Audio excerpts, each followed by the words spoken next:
naman sa tanang graduates, sa parents, especially to the faculty sa GPBG. So first of all, I would really like to express my genuine appreciation kang Lord for all His wisdom and blessings. For I know nga, di jud ko makaabot diri today without Him, without His providence, without sa tanan niyang gibuhat, giplan for my life.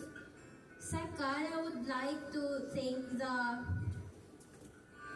Department of Plant Breeding, to our department head, Sir Jerry, Ma'am Luz. Actually, tanan instructors sa plant breeding, grateful kay minim ninyo tanan, ma'am, for pulling us, especially for encouraging us sa mga sleepless nights na mong gibuhat pag thesis, pag narrative report pa lang to thesis down to pag pasa mo ang mga books, wala dyan tulganay, and very grateful kay mi kay inyo dyan may itabangan, wala mong ni-give up, inyo dyan may gipull. To my thesis advisor, especially, na maski duha-duhaan na makagraduate, wala dyan di-give up sa mua for helping me. Actually, pag third year, hapit ko mo shift sa kalisod ring plant breeding, pero grateful ko kang Ma'am Jadi, kang Ma'am Julien, who enlightened me to stay, and now nanadiri karon.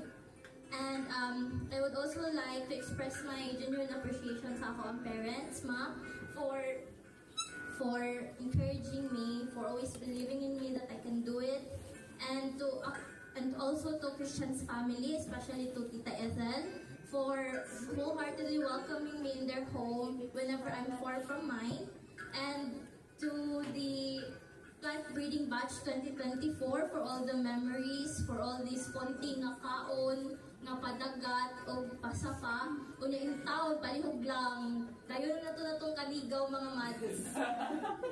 And then finally, I want to dedicate all of my achievement to my late father, who has never left my heart and mind. Pa, I made it. Thank you.